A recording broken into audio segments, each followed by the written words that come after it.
प्रणाम करै छी सब गोटे के। मीनू मैगजीन में अहाँ सबके स्वागत है। आई हम अहाँ सब लेल मधुश्रावणी पंचमी पूजा के छठम दिन के कथा लऽ कऽ हाजिर भेलहुँ हाँ। आशा करै छी कि अहाँ सबके हमर कथा नीक लगैत हैत, अहाँ सब हमर कथा पूरा सुनैत हैब। और जँ अहाँ सबके कथा नीक लगैया तऽ एकरा शेयर करनाइ, लाइक करनाइ, सब्सक्राइब करनाइ नहीं बिसरब। शेयर, लाइक और सब्सक्राइब कऽ देबै। पृथ्वी के जोरन आ पृथ्वी के जे भार उठौलनि शेषनाग आ कछुआ, से सब कथा हम अहाँ सबके काल्हि तऽ सुना देने रही। आई हम ओइसँ आगू के कथा सुनायब। ओइ के आगू 84 लाख योनि के जे जन्म देलकनि भगवान आ हुनका सबके आहार के जे व्यवस्था केलखिन एहि पृथ्वी पर, से सब कथा हम आई अहाँ सबके कहि कऽ सुनायब। जे सब पबनैतिन छी, जे सब पूजनाहर छी, जे सब कथा सुनि रहल छी, कथा सुनऽ से पहले 3 बेर हमर बीनी सुनि लेब। बीनी अहाँ सबके हमर दोसर वीडियो में भेट जायत। दोहा सुनि लेब, तकरा बादे अहाँ सब कथा सुनब। तऽ चलू आब हम बेसी समय नहीं लै छी, कथा के तरफ चलै छी। आब हम कथा शुरू करै छी, तऽ कथा सुनल जाओ। पृथ्वी के जोरन पड़ला बाद शेषनाग आ कछुआ पृथ्वी के भार उठौलनि, से सब कथा हम कहि देलहुँ। आब एहिसँ आगू के कथा आई कहै छी, से सुनू।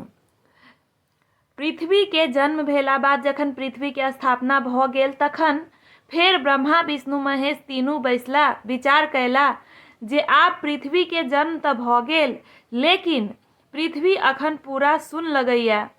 ताहि लेल आब एहि पर मनुख आ जीव सबके जन्म के उपाय कयल जाय।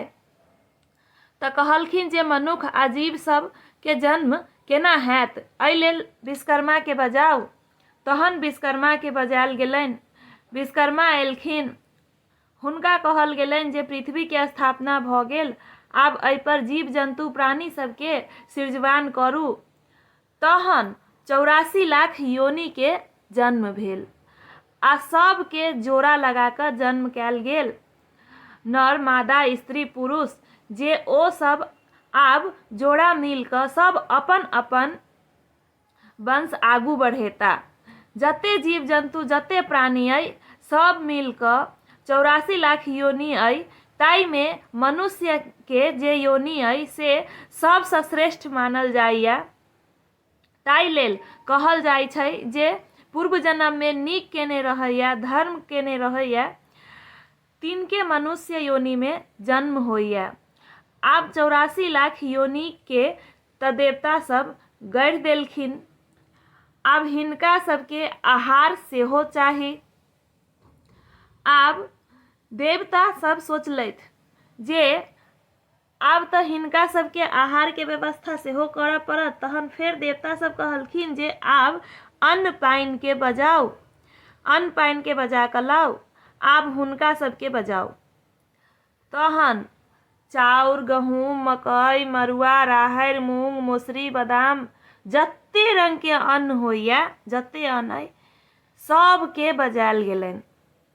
सब एलथि। सबसँ पहिने मरुआ के कहलखिन जे अहाँ पृथ्वी पर जाउ।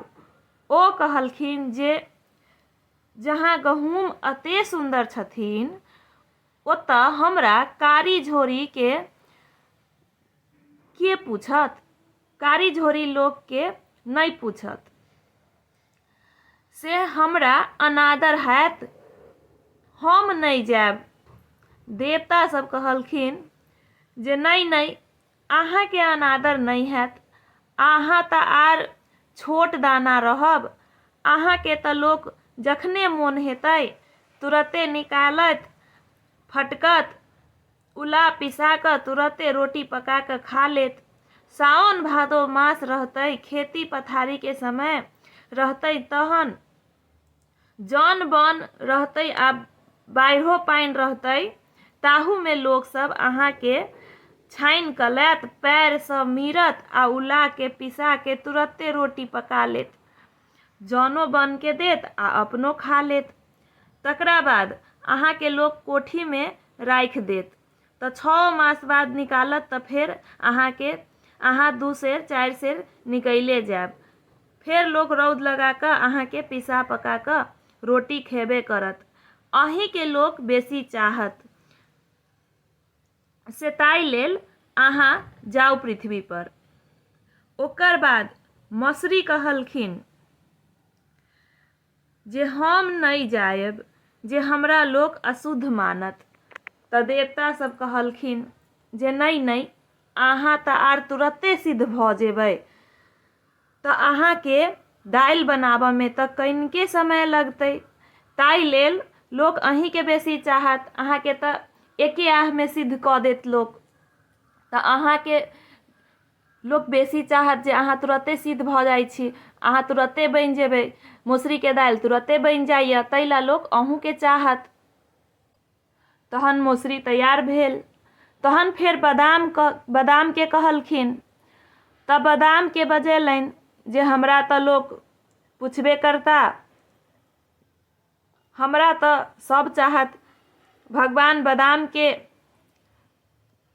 नाक ध क ऐठ देलखिन, ताहि लेल बादाम के ऊपर में ऐठल रहैया। बादाम के गौरव भेलनि जे हमरा त सब पूछत, हम बड नीक छी, ताहि दुआरे भगवान हुनका ऐठ देलकनि नाक ध क, त बादाम के ऊपर नाक ऐठल रहैया। फेर गहूम अपन सुंदर रहथिन, गोर रहैत, सोचलथि हमरा त लोग शुद्धो मानत, हमरा लोग बेसी चाहत। त ओ गौरव सँ ऐठैत जुठैत एलथि। गहूम खूब अपन घमंड में चूर रहैत, ओ अपन ऐठैत जुठैत आयल रहैत जे हम त सबसँ नीक छी, जे हमरा त लोग पूछबे करता।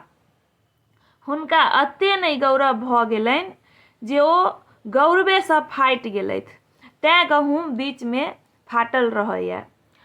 आब भगवान कहलखिन जे जाउ, अहाँ के लोग पाबने तिहारे में तौला सँ निकालि क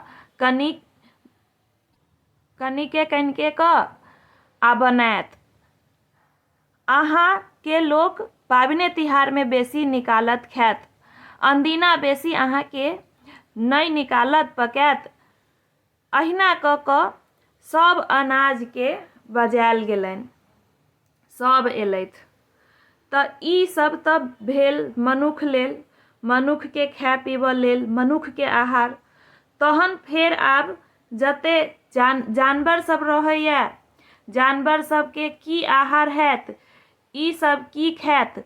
त देवता कहलखिन जे पृथ्वी पर 84 लाख योनि के जन्म हैत, आ जे जेहन कर्म करता तिनका ओहे कर्म के फल सँ ताई योनि में जन्म हैत, आ हुनका खोराको ओहने हैत। जेना कि सुगर कुकुर त बिष्ठे खाइया, अलीने चीज खाइया, चिड़ै चुनमुन फले फूल खाइया, गाछे पर रहैया। माल जाल भेल त ओ घास भूसा पुआर पात इएह सब खाइया। आ कतेक जीव एखनो अइ से दोसर जीव के मारि क खा जाइया। त आब सब के अपन अपन कर्म के प्रभाव सँ जन्म होइया आ आहार भेटैया। जे जेहन कर्म केने रहैया तिनका तेहने आहार अइ। अहिना क समस्त जीव के आहार के वर्णन सेहो भ गेल।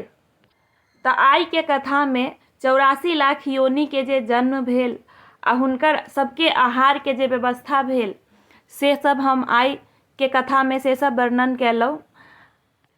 आब एहिसँ आगू के कथा हम अहाँ सबके काल्हि सुनायब। काल्हि ई कथा समाप्त भ जायत। एहि बेर पूजा 1.5 मास के अइ, ताहि ल क हम कथा कनी कहै छी। पूरा कथा जो कहब त कथा 13-14 दिन में कथा त समाप्त भ जायत। ताहि ल क हम कथा एहि बेर कमे कहै छी, कियाक त कथा 1.5 महीना तक पुराबऽ के अइ। आब एहिसँ आगू के कथा अहाँ सब काल्हि जरूर सुनब, अहाँ सबके नीक लागत ई कथा। त आइ 6ठम दिन के कथा समाप्त भेल। काल्हि हम फेर 7म दिन के कथा ल क पुनः हाजिर हैब। आब हम आइ विदा ल रहल छी। धन्यवाद।